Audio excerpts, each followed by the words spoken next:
La noche que compartí una habitación con mi compañera de trabajo, aprendí algo sobre mí mismo que había estado evitando durante 2 años. Mi nombre es Marcos Reyes. Tengo 34 años.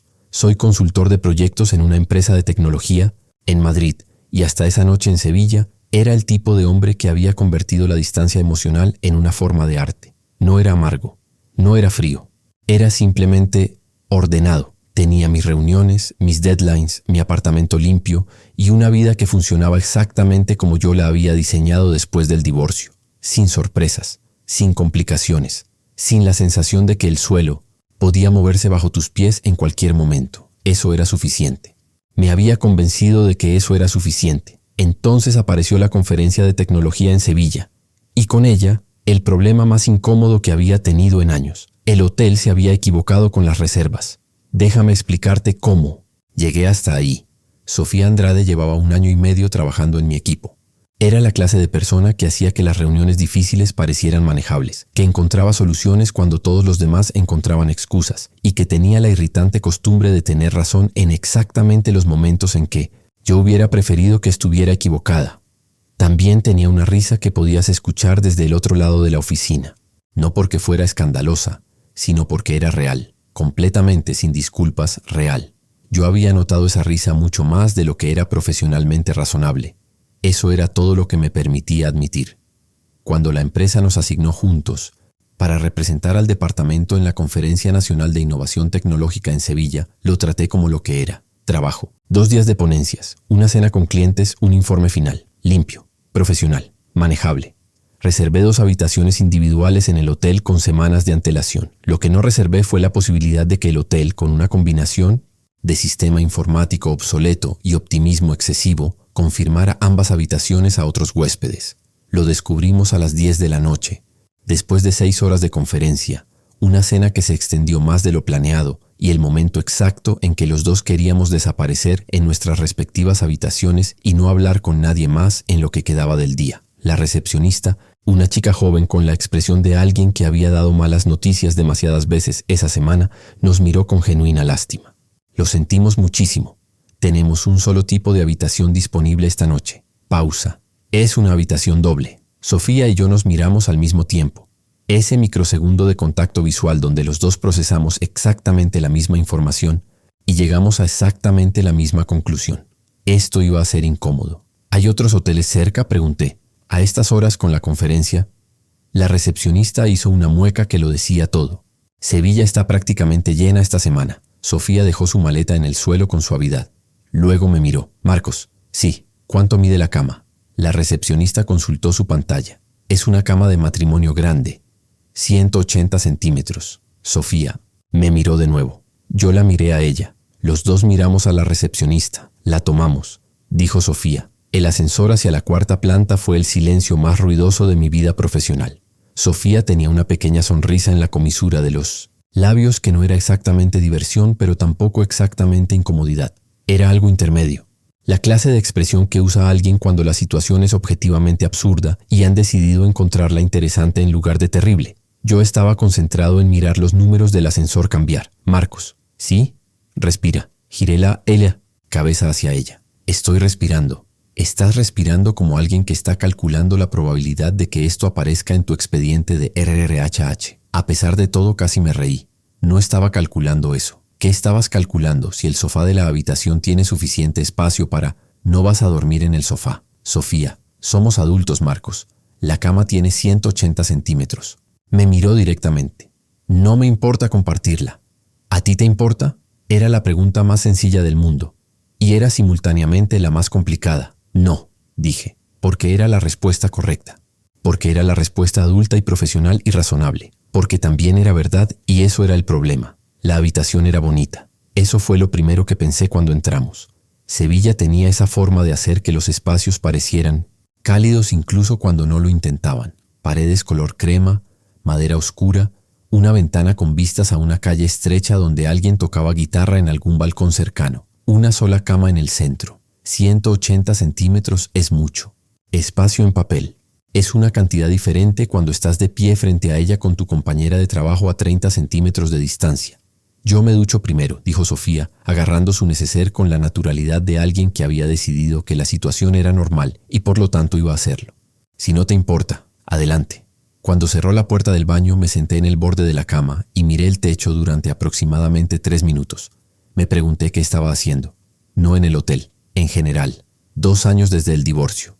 2 años de haberme convencido de que prefería la vida ordenada, la vida sin sorpresas, la vida donde nadie tenía acceso suficiente a ti como para decepcionarte de verdad.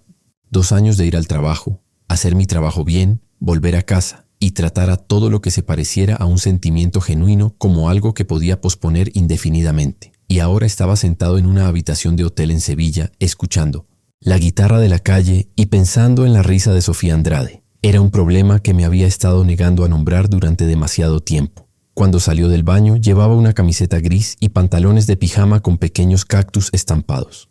Tenía el pelo suelto y húmedo, y se había quitado todo el maquillaje, y había algo en ese detalle, en la ausencia de la armadura profesional, que hizo que la habitación se sintiera un 10% más pequeña. ¿Qué? Preguntó por qué. Claramente había tardado demasiado en dejar de mirar. Nada. Los cactus. Sofía bajó la vista hacia sus pantalones. ¿Problema con los cactus? Ninguno. Son muy profesionales. Ella se rió. Esa risa real sin disculpas. Vete a duchar, Marcos. Me duché. Me duché durante más tiempo del necesario porque el agua caliente era el único lugar donde podía pensar sin tener que controlar mi expresión. El plan era simple. Dormir en mi mitad de la cama, mantener una distancia razonable, actuar mañana como si esto fuera exactamente lo que era un inconveniente logístico sin ningún tipo de carga emocional adicional. Simple, limpio, manejable. Salí del baño y encontré a Sofía sentada en la cama con su portátil, revisando notas de Emergency, la conferencia. Había dejado encendida solo la lámpara de su lado. La habitación estaba en penumbra. Por la ventana abierta entraba música de guitarra y el olor a jazmín que Sevilla tenía la costumbre de usar como si supiera exactamente lo que estaba haciendo. ¿Trabajando? Dije, revisando. Hay 3 puntos del panel de esta tarde que quiero desarrollar para el informe. Me miró por encima de la pantalla. ¿Molesta si tengo la luz un rato? No. Me metí en mi lado de la cama con la rígida eficiencia de alguien, intentando demostrar que esto era completamente normal. Agarré mi teléfono, miré el techo. Escuché a Sofía teclear con la cadencia tranquila de alguien que realmente estaba trabajando y no estaba, como yo, hiperconscientemente al tanto de cada centímetro de espacio entre los dos. Pasaron unos minutos. Marcos. Sí. ¿Estás dormido? No.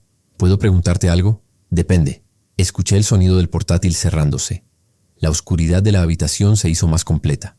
Sofía se recostó sobre las almohadas, pero no se giró hacia mí. Los dos mirábamos al techo.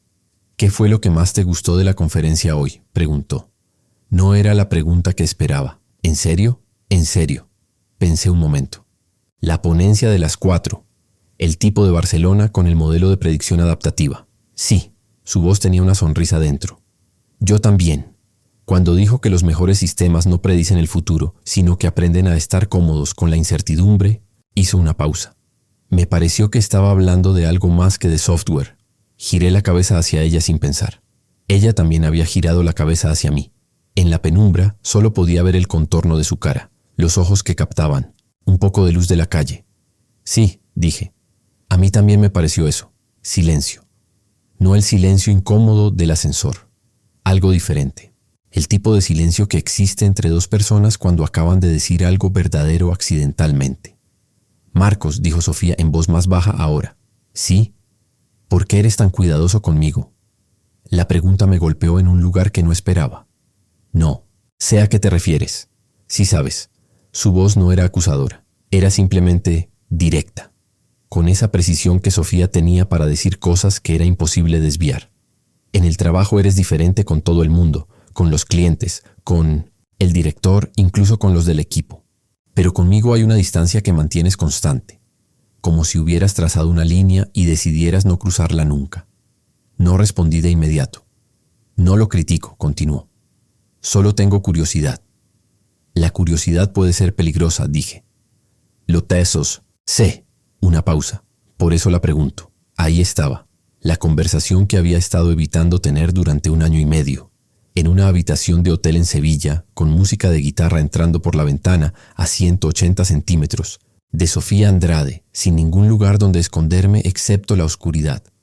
y la oscuridad no era suficiente. Final. No porque fuera un secreto, porque era el principio de la respuesta verdadera. Lo sé, dijo Sofía suavemente.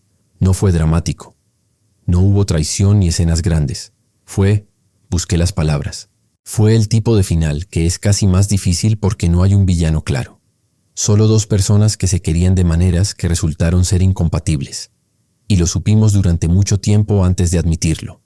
Sofía no dijo nada. No intentó llenar el espacio con consuelo rápido. Solo escuchó. Después de eso continué. Construí una vida que funciona, que es eficiente, que no tiene demasiado margen para el error. Hice una pausa. Y luego llegaste tú al equipo. El silencio que siguió fue diferente a todos los anteriores. ¿Y eso es un problema?, preguntó Sofía, tan en voz baja que casi se perdió con la guitarra de la calle. Es un problema cuando alguien no quiere complicar las cosas. ¿Y si esa persona no lo ve como una complicación? Giré la cabeza hacia ella. Ella ya me estaba mirando. Sofía, no te estoy pidiendo nada, Marcos. Su voz era tranquila, sin urgencia. Solo te estoy diciendo que la línea que crees que estás manteniendo no es tan invisible como piensas. No dormí durante mucho tiempo esa noche, no porque estuviera incómodo, sino porque estaba más despierto que en los últimos 2 años. En algún momento pasada la medianoche, Sofía se quedó dormida. Lo supe por la forma en que su respiración cambió, se hizo más lenta, más regular. Y yo me quedé mirando el techo con la guitarra ya callada y el jazmín todavía entrando por la ventana, pensando en líneas trazadas y en la diferencia entre cuidado y miedo. El problema con construir una vida ordenada es que si lo haces suficientemente bien, empieza a parecerse a una prisión con muy buena iluminación. A las 2 de la mañana, Sofía se movió ligeramente en sueños. Sin despertar, sin conciencia, su mano se abrió sobre la sábana entre los dos. No me tocó. Solo estaba ahí, abierta.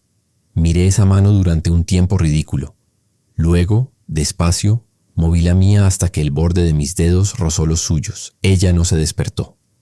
Pero en algún momento que no podría precisar, sus dedos se cerraron suavemente alrededor de los míos y así dormí. Finalmente, por la mañana, cuando abrí los ojos, la luz de Sevilla entraba horizontal por la ventana y Sofía ya estaba despierta, sentada con las rodillas recogidas, tomando el café que había pedido al servicio de habitaciones y mirando la calle.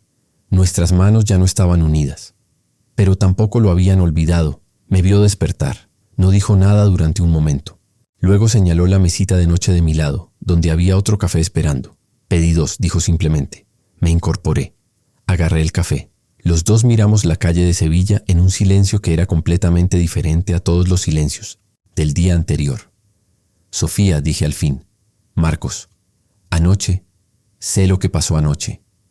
Me miró con esa calma directa que era completamente suya. Y sé lo que no pasó. Y ella tomó un sorbo de café. Consideró. Luego dijo, y creo que las 2 cosas importan. La segunda jornada de la conferencia fue diferente, no dramáticamente diferente, no de una manera que nadie más pudiera ver. Pero Sofía y yo nos sentamos juntos en el panel de la mañana, y cuando el ponente dijo algo que los dos encontramos interesante, nos miramos al mismo tiempo y ninguno de los dos desvió la mirada tan rápido como habría hecho el día anterior.